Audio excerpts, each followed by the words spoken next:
Hi, welcome to this awareness through movement lesson. We'll begin by lying down on the floor. If necessary, you can stand your feet if you feel that there's tension in your lower back, or you can put something under the back of your knees, a very thin pad under the back of your head.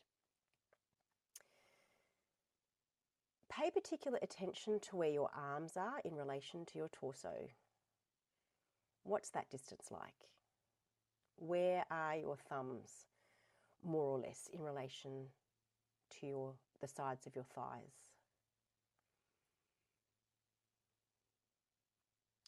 Roll your head slowly from side to side, very gently, not to the end of your range, just to see how responsive your neck is to roll from left to right. And then come back to neutral. And now sense your spine on the floor.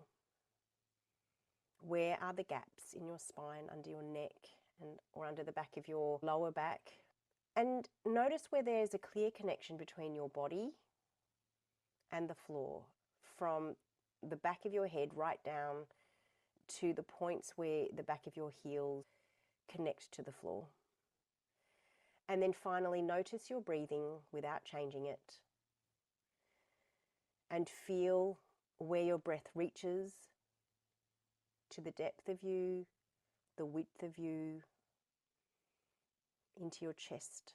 That's for you to have a sense of how you are right now as you start this lesson.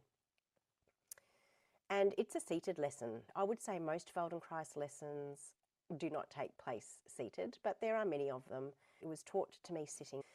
So what you need to do is slowly roll to one side, come up from the floor, and make yourself comfortable for sitting in your chair. And your chair should have no arms on it. It should just be a chair with a back. So people have all sorts of ways of making themselves comfortable seated in a chair. How do you tend to sit on a chair that has no arms, but that does have a back? You find your way of sitting comfortably in your chair. Be comfortable. And now let's contrast that way of sitting with a different posture. Could you sit in the chair in such a way that if you wanted to, you could stand up at the snap of a finger? So arrange yourself and test it out. I'm going to snap my finger and you're going to stand up. Okay, sit back down and I'll do it again. I'm going to snap my finger and you're going to stand up. So how do you need to sit in order to stand when I go like this? All right, as you're seated in a way that you could stand up right away at the snap of my fingers, place your right hand somewhere on your right thigh. Now begin to move your right hand along your thigh in the direction of your right knee and then bring it back to where it began. So when I give you an instruction, continue doing this until I give you another one. So you are going to be moving your right hand along your thigh in the direction of your knee and you're going to bring it back to where you began. So you're going to bring your hand in the direction of your knee and come back. And as you do this, pay attention to how the rest of yourself gets involved. And so I'll be a bit more specific. Slide your hand along the top of your thigh. And that means that if you were standing, it would be the front of your thigh. Slide your hand along the thigh forward enough so that your hand could cup your knee. So there will be a change in the rest of you to accommodate this instruction. Slide your hand along the thigh forward enough so that your hand could cup your knee and return. So pause for a moment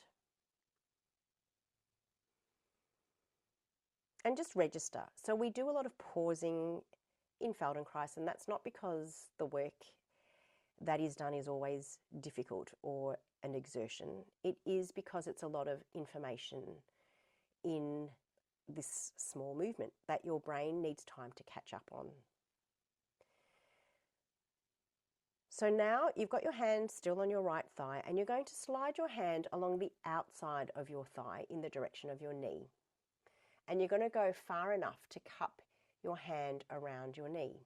And you'll continue doing this, sliding your hand along the outside of your thigh in the direction of the knee, far enough to cup your hand around the knee, and then you'll bring it back to where you began.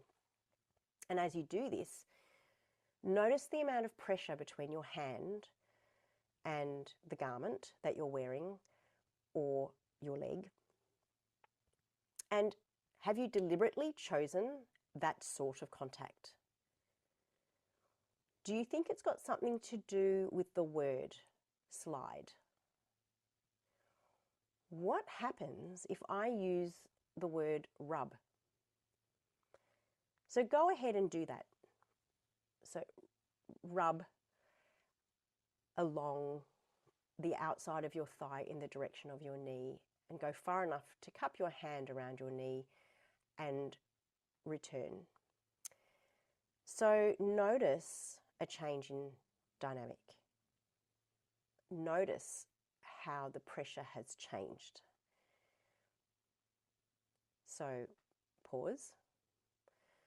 Now you're going to go and do the same on the inside of your thigh. You're going to go ahead and rub the inside of your thigh going towards the cupping of your knee. So the instruction is to rub. And when you're ready, or when you choose, return to the word slide. So slide your hand along the inside of your thigh going towards your knee so that you can cup your knee, and you're going to be arranging yourself in such a way so that you can do this. And then you will transform the word slide into glide. Now glide your hand along the inside of your thigh towards cupping your knee and return. And so finally, I'd like you to rest when your hand is cupped around your knee in whatever position is easy for you to sustain. So your hand could be over the top of your knee, or it could be around the left of the knee, or it could be around to the right of the knee. So take a couple of breaths, just notice. Breathing is a really good sign that you're engaging in the process in a gentle way, that you're not bracing, and that your nervous system is able to learn. Okay, now you're going to send your hand on a journey along the length of your lower leg in the direction of your ankle, and you're going to return your hand back to the knee. So your hand is on a journey, it remains in contact with your leg all the time. And you can choose to slide, glide, or rub, or scratch. Just take your hand on a journey and you choose. And so the next time that you begin to slide your hand down your leg, slide it down along the outside of your lower leg down to the outside of the right ankle and back up to the knee. And notice what you do with the rest of yourself to accommodate for that direction with the hand on the outside. And now change the surface of the hand you're sliding so that it's the inside of the lower leg. You're sliding your hand along the inside of the lower leg from the knee to the ankle and from the ankle to the knee, back and forth. And note how you've organised the rest of yourself. How have you arranged or involved the rest of yourself for breathing, for the position of your head, for the curving of your back or the contraction of the ribs? Now change the surface that you're sliding along to be the front of the leg, the front of the lower leg. And so you could choose to start the movement by going over the top of the knee like a waterfall, and the hand goes right over the front so that your chest is on your thighs, if you like. Some people approach the front from the inside of the leg, maybe. So then your weight is more on the left buttock, perhaps. And some people will approach going down the front of the leg, of the lower leg, from the outside. And so you make your body into a shape so that you can do that. So notice how you use yourself.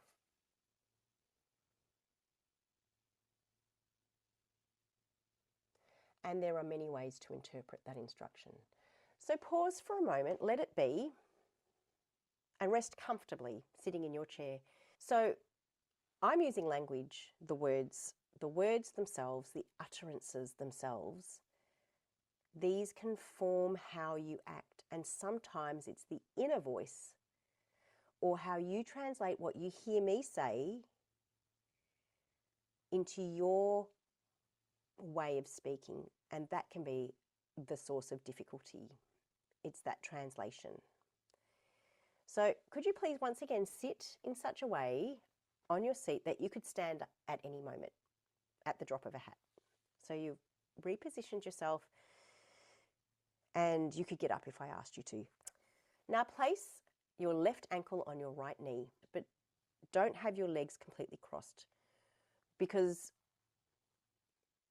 with the left ankle on your right knee, we want to find a gap between your thighs. We need to see a gap between the thighs, and you're going to put your right hand into that gap and begin to slide your right hand down the inside of your right leg.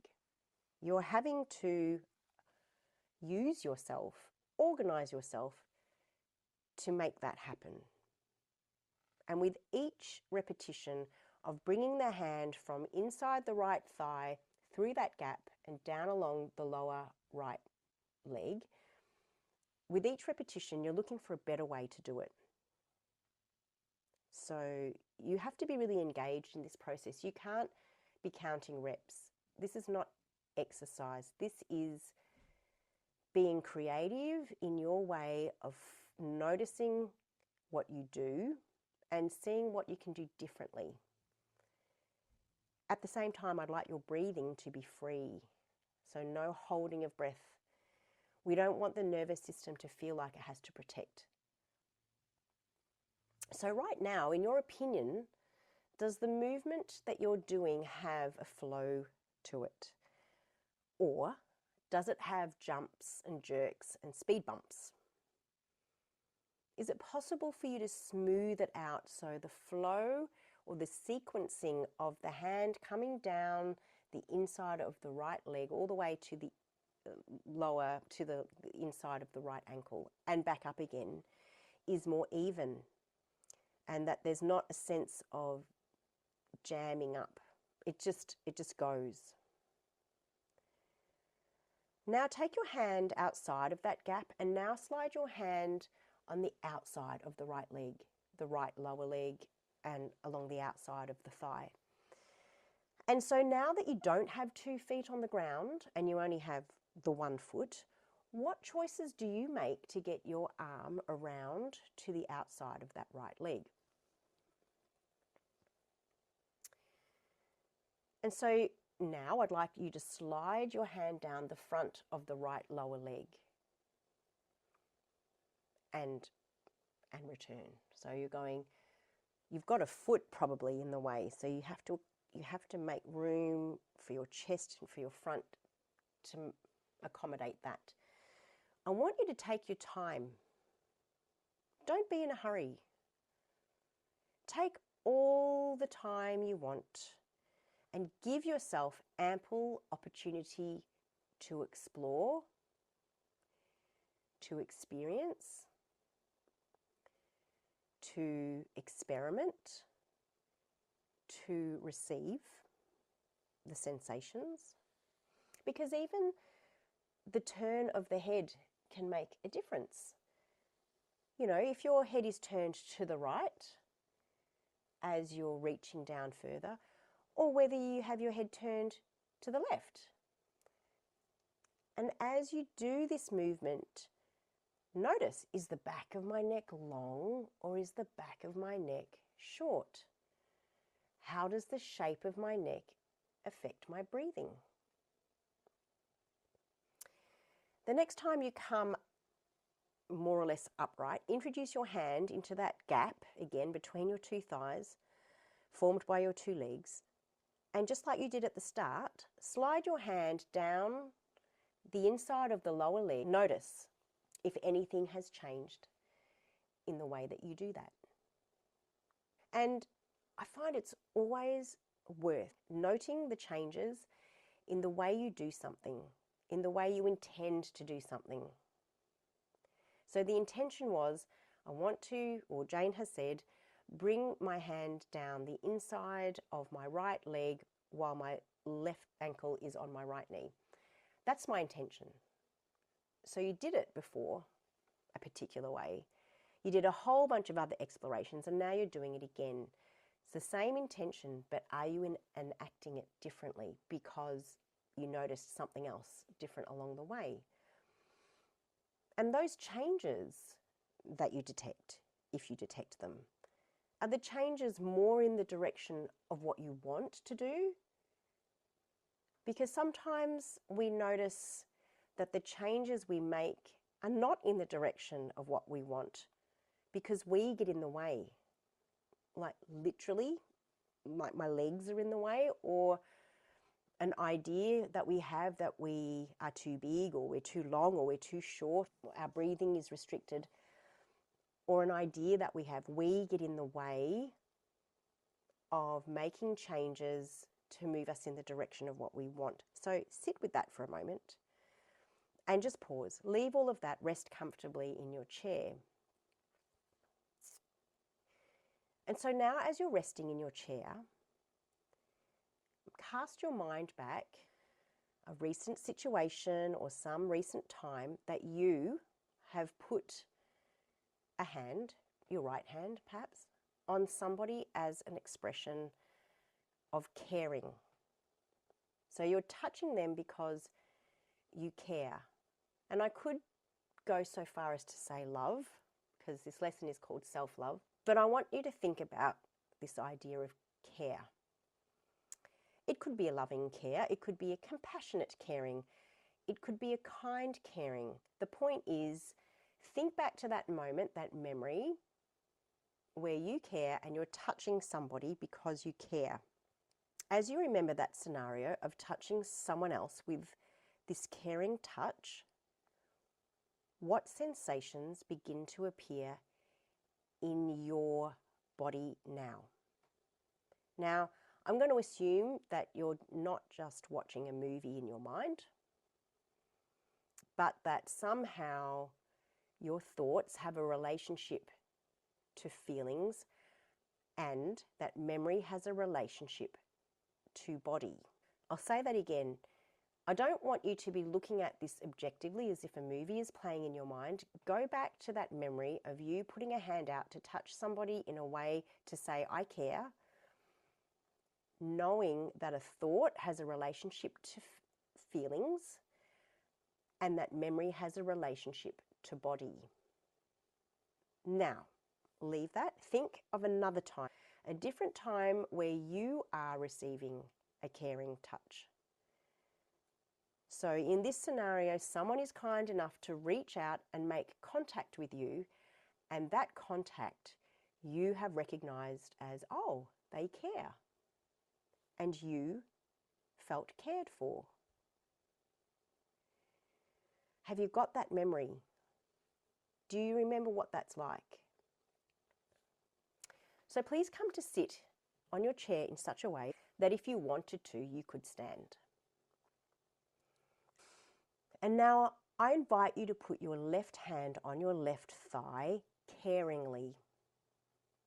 So take it away and then put the hand on your thigh caringly. Do it several times. See how it lands. How can I approach myself with a hand that cares? What does it mean to make contact with yourself with your hand in a manner that this has a fullness of caring associated with it? Okay, the next time that your hand is caringly placed on your left thigh, begin to move your hand in the direction of your left knee in such a way as if you are caring about the contact and that you're caring about yourself. So repeat this several times and notice the pacing at which you're moving, the timing when you're moving yourself in order to create a caring touch. Notice, does it have a certain tempo to it? Keep going, repeat the same thing but on the outside of the thigh. So you're placing your left hand somewhere on the outside of the thigh and you're establishing that caring kind of touch. As if you care enough to feel for each nook and crevice of the fabric that's on your leg or your actual leg. Each little contour of every part of the thigh to feel the texture, and then move your hand to try it on the inside of the thigh, going towards the knee, and the hand begins to cup the knee. And even if you stop to cup your knee with your hand, can you imbue the cupping of a knee with a sense of caring? What are you doing? Keep connecting to yourself with this caring touch, moving the hand along the thigh to the knee, cupping the knee, and go all around the thigh, sometimes on the top, sometimes on the side, sometimes on the inside, weaving your way around. But at every moment, you are caring. And the next time that your hand is shaped around the knee, just stay there a moment and pause. Check. Are you contacting your knee with a caring touch? And then take your hand away and sit comfortably in your chair. As you allow the information in all of these movements to land with you, I'd like to tell you that the lesson that we're doing now is inspired by a lesson that Moshe Feldenkrais taught to a group of people at a training back in 1972. And they were standing in this case, but the intent is the same. And the title of that lesson is Elementary Attempts at Loving Oneself. And I really like that. My trainer, when I learnt this lesson, introduced the word caring because he felt it has a more general sense than loving. I think the use of the word care really helps take away the polarity of the word love when you use it in combination with self-love. So please sit again in your chair in such a way that you could stand if you wanted to, and place your left hand caringly on your knee.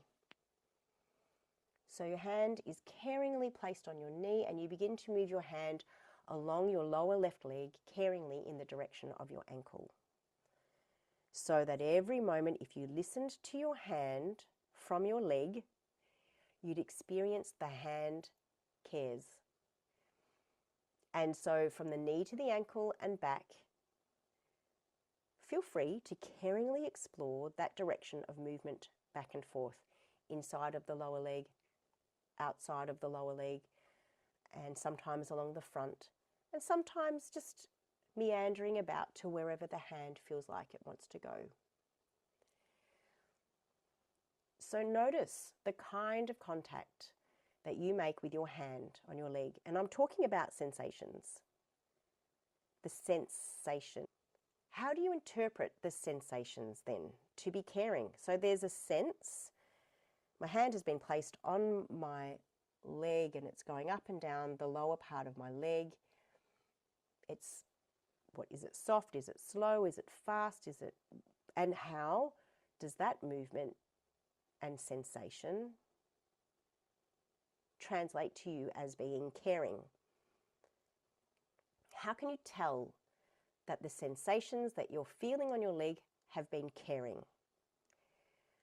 And notice those times when it's not caring, as in when you pop out of caring mode and go into sliding mode or rubbing mode or gliding mode or scratching or grasping mode if you do that. So pause and rest in your chair again. When I started to do this kind of lesson with myself, I found it a curious loop between generating a kind of hand contact and listening to myself with my hand. But then I'm listening to the hand with myself. It's a closed loop, right? And so you might find the same thing. And you might also find what I found, because we're human beings, and you might find in the process of this part of myself, which I call my hand, making a caring connection, the rest of me gets involved in making a caring connection. And so it doesn't stop here. I found, like you might have also found or find, that the whole movement dynamic changes. Why? Because you've created a completely different mood. So what you could say is happening is that we're using mood as a way of creating a specific kind of appealing, inviting, delicious environment for learning. And that's what we're doing here. We are learning something, not exercising, we're not strengthening, we're not attempting to change anything, we're attempting to understand, we're attempting to learn. So now please return to sitting again as if you would be able to stand if you would wish to, and this time place your right ankle on your left knee, but do it in a way that is caring. And this time you place your right ankle on your left knee, you've got your left hand somewhere on your left thigh, and you've established that caring kind of touch, and you begin to move your left hand along your left leg, either on the outside or the inside or the front, always moving your hand as if you were caring as you feel the leg, to feel yourself. Is your leg you? It's an aspect of you, but it's you. If it's not you, you can just discard it. So please, it could have been any part of your body, but let's recognize that the leg is you, and literally you are caring for yourself as you're taking your hand down the leg, and you can continue all around the lower left leg and the inside and the outside. So if along the way you get to a certain part of your leg and you feel like, I think I just want to stay here a moment, just stay.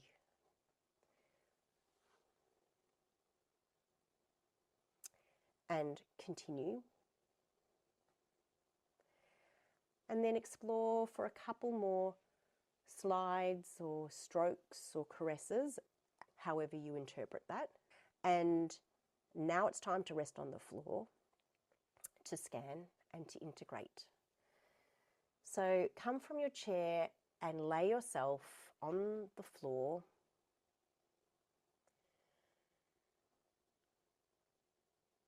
And find what your body feels like, what you feel like in connection with the floor, without having to hold yourself in a shape, as you're thinking and sensing and having maybe emotions, and as you're doing, now you're lying down with not much else to do.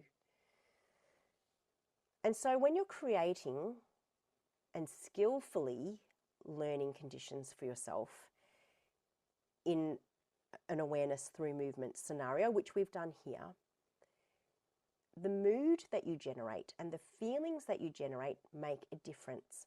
Let that stay with you a little bit, because the mood that you generate, or the mood that you're in or find yourself in or put yourself in, make a difference to your experience and your ability to experience yourself. So how did the way that you first approached the lesson on the right thigh with the sliding and the gliding and the rubbing and whatever compare with the way you approached it on the left side. So see if you can feel that in your body. Is there a difference?